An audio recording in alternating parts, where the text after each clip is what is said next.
සුබ දවසක් වාසන Lanka YouTube channel එකත් එක්ක තමයි ඔයා එකතු වෙලා ඉන්නේ. ඉතින් අද දවසේදීත් විශේෂ මාධ්‍ය නිවේදන සම්බන්ධයෙන් තමයි මේ වීඩියෝ එක අරගෙන ඉන්නේ. අස්වැසුම ප්‍රතිලාභ වැඩසටහන සම්බන්ධයෙන් නිකුත් වෙච්ච මාධ්‍ය නිවේදනයේ මෙන්න මෙහෙම කාරණාවක් සඳහන් වෙනවා. මේ විශේෂ නිවේදනය ඇත්තට වැදගත් වෙනවා. අස්වැසුම සුබ සාධක වැඩසටහනට පළවෙනි අදියරේදී ඉල්ලපු සියලු දෙනාට. මොකද ඔවුන්ගෙන් බොහෝ පිරිසක් තාමත්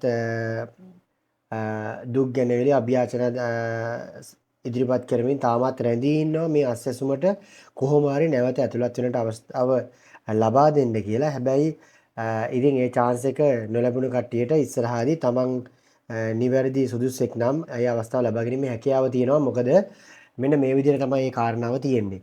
2022 වසරේ සමාජ ආරක්ෂක තොරතුරු ලේඛනයේ ලියාපදිංචි වූ පවුල් පුජ්‍යලා වෙත කරනු ලබන නිවේදනය. ඒ කියන්නේ 2022 වසරේ තමයි මේ අස්වැසුම සුබසාධක වැඩසටහනට ඔයාලගේ තොරතුරු ගත්තේ මුලින්ම පළවෙනි අදියර විදිහට.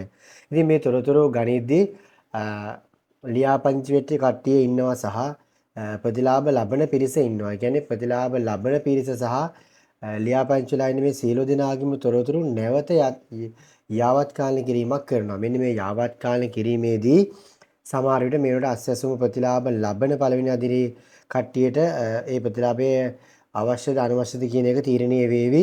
අස්වැසුම ප්‍රතිලාභ නොලබන සුදුසුව ඉන්නවා නම් එළියේ ඔවුන්ට නැවත මේ පද්ධතිය තුළට අස්වැසුමට ඉල්ලුම් කරන්න හැකියාව ලැබෙයි. මෙන්න මේවයි කාරණාවක් වෙනවා. ඉතින් මෙන්න මේ විදිහට මාධ්‍ය නිවේදනයේ තියෙනවා.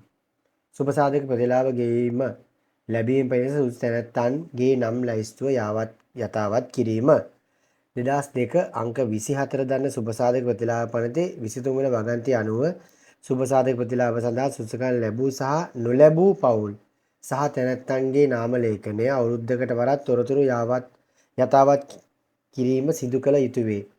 මෙතනදී මේ පනත ගැන කියනවා එච්චර ඉතින් මේ පනත ගැන ඔයාලට තේරෙන්නේ නැති වෙයි. ඉතින් මේ පනත අනුව අනිවාර්යයෙන්ම අවුරුද්දක් පාසා මේ සුබසාධක ප්‍රතිලාභ සඳහා සුසුකම් ලැබූ සහ නොලැබූ පවුල් තැනැත්තන්ගේ නාම ලේඛනය අලුත් කරන්නට ඕනේ. මේ තොරතුරු පිළිබඳ නැවත සමීක්ෂණයක් කරලා හොයලා බලන්නට ඕනේ. හැබැයි 2024 වර්ෂයේදී සිද්ධ වුණේ නැහැ. හේතුව තමයි ශ්‍රී ලංකාව තුළ මැතිවරණ වර්ෂයක් වෙලා තිබ්බා. ඉතින් ඒ නිසා මේ කටයුත්තට කරන්න සුබසාධක ප්‍රතිලාභ මණ්ඩලය සූදානම් වුණත් ඒ කටයුත්ත කිරීමට හැකියාව ලැබුණේ නැහැ. ඉතින් හැබැයි දැන් 2025 වර්ෂයේදී මේ කටයුත්ත ආරම්භ වෙනවා.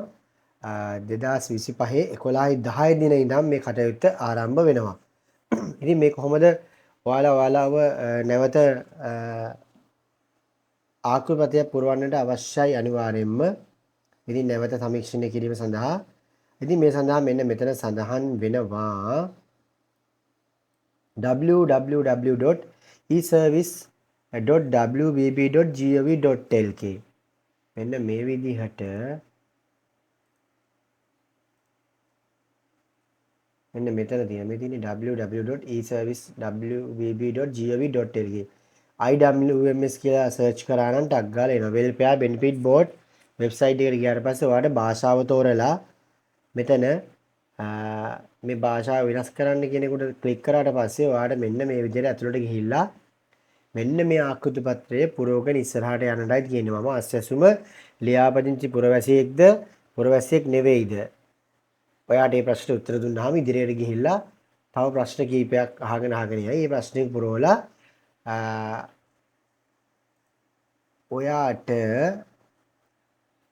මේ ආකෘතිපතේ පුරවලා ඉවරලා අස්වැසුම සුබසාධක ප්‍රතිලාභ තොරතුරු ඒකකයක් තියෙනවා ප්‍රාදේශීය කාර්යාලයකම. ඉතින් ඒ ඒකකයේ වෙත බාර දීමේ හැකියාව තිබෙනවා. එහෙමනම් 11/10 දින සිට මේ කටයුතු ආරම්භ වෙනවා. පළවෙනි අදියරේදී අස්වැසුමට ඉල්ලලා ලියාපදිංචි වෙලා ඉන්න සහ අස්වැසුම මේ වෙනකොට ප්‍රතිලාභ ලබන සහ එළියේ ඉන්න මේ සියලු දෙනාට මේ අවස්ථාව තියෙනවා. ඔවුන්ගේ තොරතුරු නැවත යථාවත් කිරීමේ කටයුත්ත. ඉතින් ඒ සඳහා තමයි මම කිව්වා වෙබ්සයිට් එක. ඒකේ තියෙන ආකෘතිපතේ පුරවලා තොරතුරු ඒකයට බාර දීමේ හැකියාව තියෙනවා. කාරණාව පැහැදිලි. ඉතින් එහෙමනම් මේ මාධ්‍ය නිවේදනය හරියට කියවලා මේක කියවන්න ගැටලු නම් ඔයාලට වැඩි දේ තොරතුරක් තේරුනේ නැත්නම් අහන්න ඔයාගේ ආර්ථික සංවර්ධන නිලධාරීන් ඉන්නවා වසමේ සමුද්‍ර සංවර්ධන නිලධාරීන් ඉන්නවා.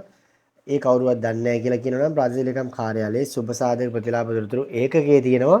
ඉතින් මේ ඒකකයෙන් අහන්න පුළුවන් 1924ට කතා කරලා අහන්නත් පුළුවන්. අහලා මෙන්න මේ තොරතුරු ටික පුරවලා ආකෘතිපත්යේ බාර දෙන්න එනම් සුබ සාධක ප්‍රතිලාභ ඒකකයට. හරි. මේ වගේ අලුත් තොරතුරු ආව ගමන් ඔයාලව අප්ඩේට් කරන්න බලාපොරොත්තු වෙනවා. ඉතින් වාසය ලංකා YouTube channel එක subscribe කරලා තියාගන්න bell icon එක all දාලා තියන්න. මේ වගේ වටිනා වීඩියෝ ඔයාලා ළඟටම අරගෙන එනවා. එමනම් ගිහින් එනම් සුබ දවසක්.